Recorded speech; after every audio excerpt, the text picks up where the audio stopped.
Who said movie talk? Take one. And action. Hello everyone and welcome back to 2 Cent Movie Talk. I'm Nika. And I'm Greg. As always, I am Greg. I haven't changed. Yeah, you haven't changed. I haven't changed. We're back here doing what we normally do for you all, which is review movies that are new on streaming services, on demand, oldies, goodies, not so goodies. We bring you our opinion. Exactly. And this week we're talking to you from space. The lost city in space. Lost city in space. It's not in space. It might as well be. Because these actors like they came back from another world. They look good to do this movie. They did. But this is the Lost City. Yes. Lost City starring Sandra Bullock, Channing Tatum, Daniel Radcliff, Brad Pitt. Brad Pitt. Thank you. I almost forgot about BP. Those are the most important ones to me. I'm just joking. That's really... I can't think of her... What's her sister's name? We'll put it across the screen because I don't remember, but I've seen her in other stuff. The one black person in the movie, forget the name. I just said it. You can't say it. I just said it. we can say that. I mean, we just forgot her name. It's inappropriate. How's it inappropriate? The one black person in the movie. We forgot her name. We can say we black. We can say that. We should have... What? Okay, it's fine. It's fine. Is it fine? Let's move on to the review, people. He's looking up her name, people. I'm looking up her name. But anyway, this movie is great. It's to me, what I would consider what do you call those things? I think like it's a rom-com. Yeah, rom-com. Thank you. That's the one I'm looking for. It's a romantic comedy. It's funny. It is a paint by number because you know where the movie's going. Yeah. But it's the destination is not the point. It's the journey. And I enjoyed it. Yeah. I enjoyed it. I mean, it's not an Oscar-worthy movie. It's not going to win awards. It's not going to be winning anything. They're going to make $150 billion. But it's a good, solid, entertaining, fun movie. And it was... It was reminiscent of the movie, what did I tell you, Snatched? I know it's put you in the mind of Snatched or, for me, a little bit of Indiana Jones and the Temple of Doom. A little bit of that reminiscent for me. Yeah. Just because of the interaction with Sandra Bullock and Channing Tatum. That, it just kind of put me in that mindset, honestly. Yeah. I'm not giving too much away, but... We're not going to do spoilers, then, are we? Well, it's still kind of new. Do we want to do a spoiler? I don't know how hard it would be. It doesn't matter. No. We won't give too much away. We won't give too much away. Yeah. We'll keep it close to the chest a little bit, kind of give you an idea. But essentially, the movie's about Sandra Bullock's character, who's an author, whose husband passes away. Yeah. This is something that gives it all the way to your first 5 minutes of the movie. Yeah, kind of. I mean, the trailer pretty much speaks for itself. Yeah. For the movie, honestly. Funny that I didn't watch the trailers. I watched one. I didn't watch the trailer. Yeah, I saw part of one, and I was like, okay. But she's a recluse. She's been in her house for 5 years, and she writes these stories, and she starts to reflect on what she's doing, how she doesn't want to do it anymore, maybe she doesn't feel it. And Channing Tatum's character is the cover model for her characters in her book. The Lost City of D is the name of her book, her novels, her series. Do what you want to with that. The D actually does stand for a place, though. We will say that. I can't pronounce it. I can't pronounce it. Which is why she said D. Yeah. It's not what you think. Why he's laughing like an adolescent boy over here. No, I'm laughing because they kind of play on that in the movie. Yeah, they do. They do. So, look, Channing Tatum, like I said, he's the cover model for her characters in the stories. And he loves his job. And there's the contrast between the two because she's like, I want to be done with this. And he's like, this is the best thing ever happened to me. Her assistant is pretty much, you can't be done with this because, we have to go through this whole book tour thing and she just really doesn't want to do it. No, not at all. I'm going to look up her name so I don't look up her name I forget it. Yeah, so anyway, the funniest parts to me was her in that skin tight sequins outfit. That was and it may seem insignificant right now if you're watching this review, but if you go see the movie, you'll know. Divine Joy. Divine Joy Randolph. That's I knew Divine, she had like a unique kind of name. Yeah, okay, that would be Divine Joy. Yeah, she's in that other show we watched. Oh shoot, I can't think of the name of it. But yeah. So that's kind of look. Yeah. She's not just her assistant. Like, that's her friend. Her lifeline. Yeah. They're more so partners in it because she's an agent, but like... Kind of like your best friend is your agent. And so, you know, you depend on them, they depend on you kind of thing. Yeah, but, you know, she has to be firm with her because she's her agent. So, yeah, it's kind of like that thing. Yeah. So, like, this movie, to me, was... You know, I enjoy movies like this. I know a lot of people are going to see the reviews, and when I haven't checked no Rotten on this, nothing like that. But the thing about movies like this is that they're necessary to me. Like, you can't, everything can't be a big blockbuster Spider-Man superhero thing. You can't have all these think pieces, like the piano or, you know, Whiplash. You don't need every movie to be like that. Right. These are interesting movies that you watch, you remember, but maybe you won't remember it. Maybe you won't remember it, and then you see it later on when it comes on television. Or, as you put it, this is my fall asleep to movie. Right, my new fall asleep to movie. Yeah, right, I need something because I've watched... The Wrong Missy, Flintstones, Thunder Force on Netflix. Thunder Force. Yeah, so Barbara Star, Go to Vista Del Mar. I watched it so many times to go to sleep. We have to review that movie. We're going to review that movie. Yeah, side note, I haven't watched all the way through Barbara Star, Go to Vista Del Mar. When I saw the name, I was like, I'm not watching this. This is ridiculous. I knew I was watching it eventually because Kristen Wiig was in it, so I knew I wanted to watch it eventually. You watch those movies, and I love those corny. I love corny movies, guys. Yeah, and we get to a point with this because this movie does fall right to the category of corny movies. Yeah, it does. There's something about those movies where you watch them, and like the Flintstone movies. And I'm like, or Scooby-Doo. And I come watch, I'm like, oh, she watching Scooby-Doo. And I'll watch the rest of the movie. And it's like one of these guilty pleasures where it's like, yeah, I'll watch this. Yeah. I'll watch it all the way through because they're entertaining. They're fun movies. Yeah. And that's what this is. It's a fun movie. She's run around the jungle in a sequin outfit. He has allergies. Jumpsuit, by the way. Jumpsuit, one piece. He's running around with water allergies. Like, how do you shower if every time you touch water you break out? Yeah, eczema breaks out. Right. So and you can see we're having fun with this movie. I don't really. I'm not gonna rate this movie personally. You can. I'm not gonna rate it. To me, though, I just want to add a little bit more. To me, when you think of Brad Pitt. Oh, you can talk about Brad Pitt. You don't think about Brad Pitt being this type of character. I don't think I've ever seen, like, even in Mr. and Mrs. Smith, it was still more like a serious character. But this kind of, I mean, he fit. It went well, but it was just kind of funny because it's like, you know, most of the time, especially back in our time, he was like a heartthrob. You know what I mean? So to see him in this kind of role at his age... It's like a parody. It's like, it's really funny, but like you do a parody of all his other serious characters. Right. Fight Club, Lost City of Z, the Lost City of Z. What is City of Z? It was Z. Was it? City of Z, and then the Lost City of D. This is just Lost City. Lost City. Is the Lost City. Yeah, so it was cool to see him in there, and he didn't overpower the movie. It fit perfectly. Daniel Radcliffe's character worked for me because all the while I'm looking at him like, this is the little kid from the like just knock him over. He doesn't have his magic wand. He can't hurt you. You're stronger than him. Yeah, it's like you look at in certain situations.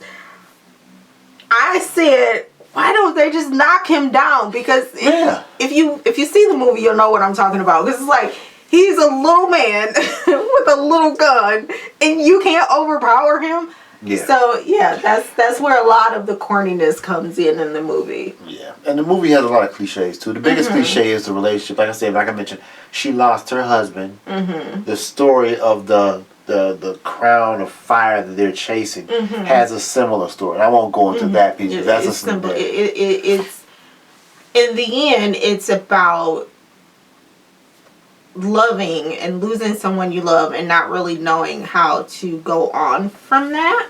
Is what I took from the movie. But a little side note is not only was Channing Tatum's character her cover model, but he was in love with her stories and kind of, I think, fell in love with her. So this was kind of like a good deed for him to go after her and kind of like rescue her and then be her knight in shining armor almost. That's what his character kind of was doing. Yeah, because that's what he said. That's what he was like. He had to go. He wanted to go. He had to go find her. Right. We're not going to go into why she got kidnapped. We'll leave some of that. Yeah, we'll leave that part. Or how she, I won't say kidnapped, but how she ended up in the jungle. Yeah. I already said kidnapped, but she ended up in the jungle, watching them in the jungle. She was taken. Yeah. And Liam Which plays in that because she mentioned is this taken? Am I being taken? Am I being taken? Right. So, yeah. Yeah. So, like I said, I'm not going to rate it. No, this is... I mean, it's a rateable movie. It is a rateable movie. I'm not going to rate it because this... First of all, of course I was going to see it because Sandra Bullock was in it. No question, you know, and if this is the last movie she does, which she's talked about. Yeah, she talked about something I think it was a good movie for her to end on, you know? Yeah. I think it was a safe movie. Mm-hmm. And you know, she mentioned, like you said, she mentioned that she wants to spend more time with her family and she's not really feeling her job. I mean, and it's understandable. She's been acting for years, you know, so if this is... Go ahead, sorry. If this is the end, then I commend her for that. You know, when people say they're going to stop, like, I was devastated when Jack Nicholson said that he was quitting acting. Honestly, I was devastated. And when he passes, that's just going to be like a family member dies to me. But I get it because some of these actors have been acting since they were young. Yeah. You know, so we have to understand, just like when people retire, they get tired of their job after a while and they want to do other things. And you know, it's a point in her life where this just, you know, if it's not her thing anymore, I understand it. Yeah. She said she's not, when she's on set, she's not focused on the job. She focused on being home, and I can relate to that. Yeah. So it's like, if your heart's not in it, it's good for her to step away because we don't want to start having people start saying she's dialing it in or not taking it seriously. The movie's not that good, or her acting isn't as great. Yeah. And this generation is so critical. Okay, I got some. What are they called now? Are they millennials or? We have millennials. Little people. We have whatever this generation is called now. So oh my gosh, you guys are vicious. Kids were born when the Teslas were already on the road. Yeah, right. Yeah. But that's the same thing she took with same thing that Cameron Diaz did, where she just stepped back from Hollywood and has been content with it and happy. Been great with her family and doing whatever it is that she does and.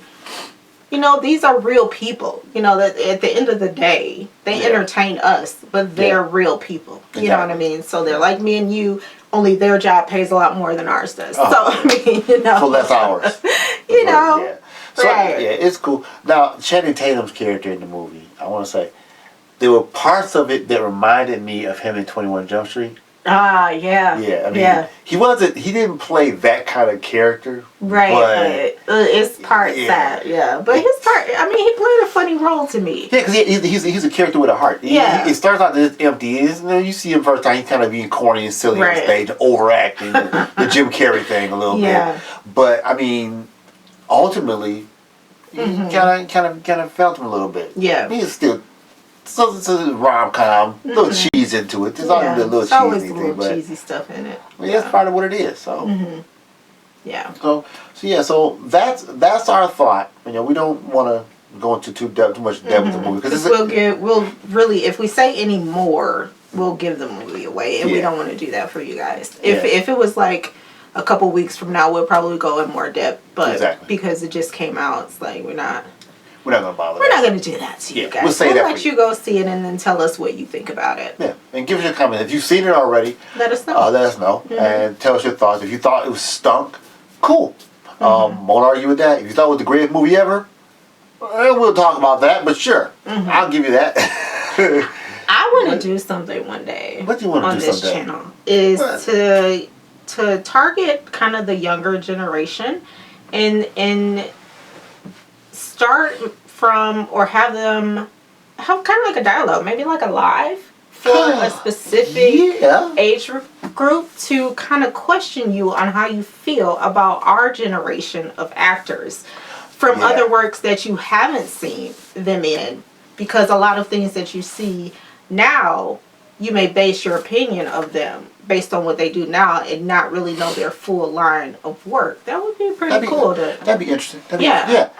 Yeah, if you're out there and you're under age 25, I guess, or, Because it's been moments where we've introduced things to Cam and Autumn, and those are our two youngest who are 12 and 14. So there are movies that they've been introduced to, and then from seeing them as, actors from stuff that they've seen first, and then kind of see some of the older movies, and then they become entwined into seeing more of their movies, because it's like I said, I think one review we talked about in Autumn thought that was the only thing they did when she was really little, and it's like, no honey, they have more than just one thing. So she saw a movie that maybe they were hurt or killed off in, then she's like, oh my god, they're dead. I'm like, they're just acting, honey, this is their job. So what was that? What was the movie I showed Cam?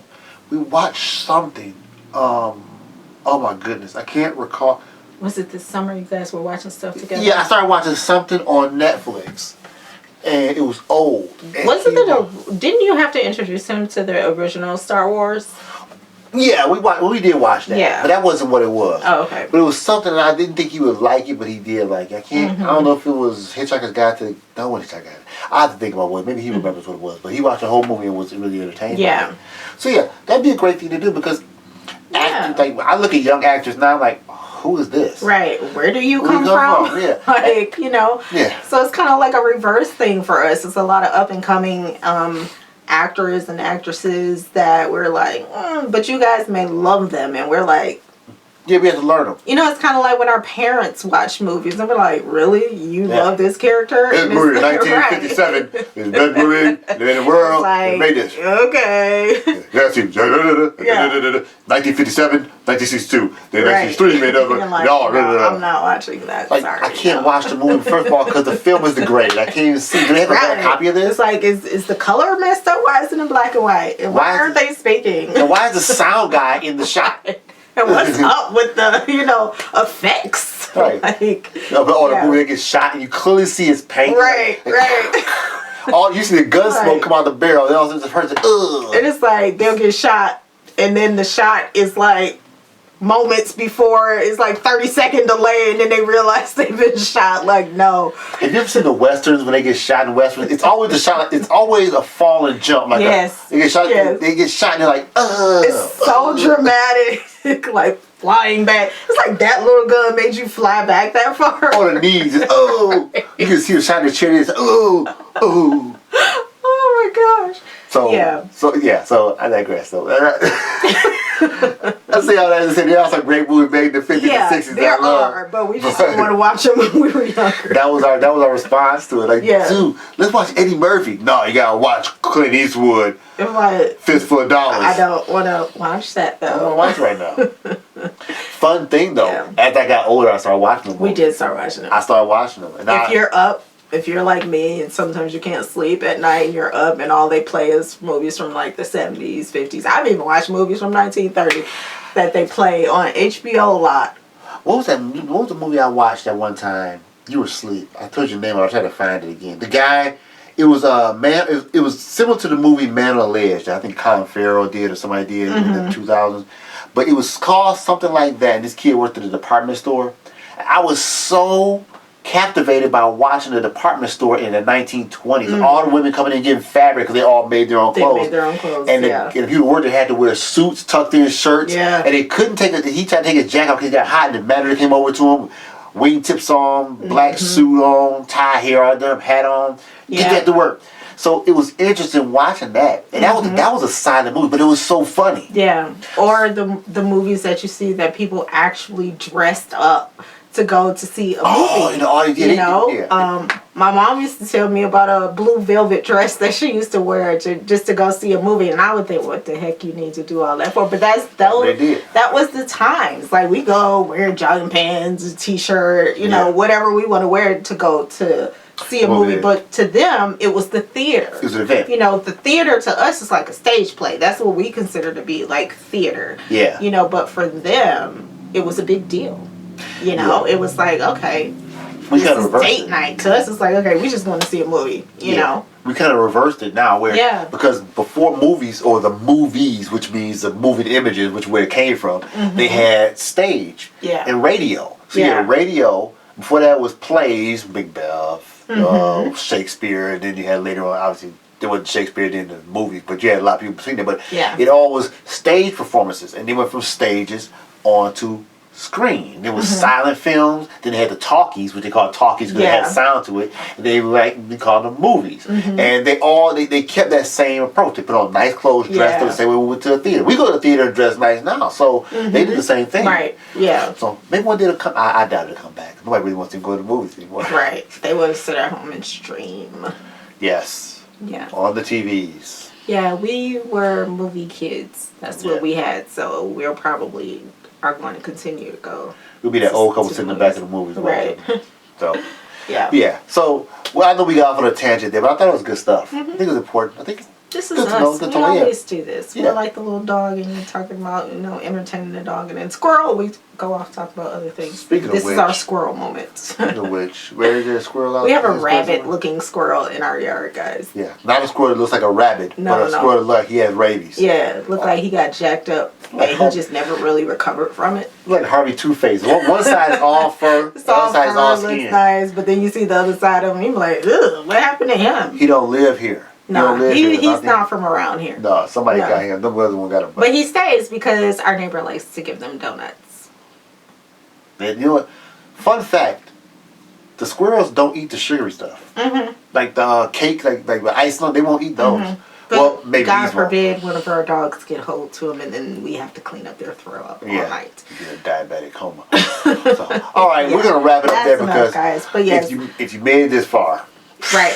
Thank you for sticking through the crazy. And what does that say about you? We've just been rambling for the last 5 minutes. You still here? You just like to hear us talk? What's wrong with you? Don't you have things to do in your day? I'm sitting in a pajama shirt, for Christ's sake. Sitting in this comfortable Victoria's You look better than I do with your Rocky Balboa chain on. You're fine. All right.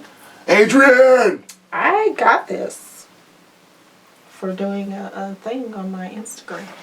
What kind of thing did you do on your Instagram? And I made these earrings myself the other night. Doing a thing on a brand deal. Oh, I couldn't think of it right away. You have to clarify that. That don't. That doesn't work. It's a brand deal I had to do on Instagram. All right, folks. Yeah, I totally just went left with that, guys. I hope no kids are by watching. Herself. This has been 2 Cent Movie Talk. I'm Nika. And stay off her Instagram. I'm Greg. And we'll see you guys here again with another review just for you. That sounded good, didn't it? That sounded good. You alright. Alright. It was alright. Bye, everyone. Bye.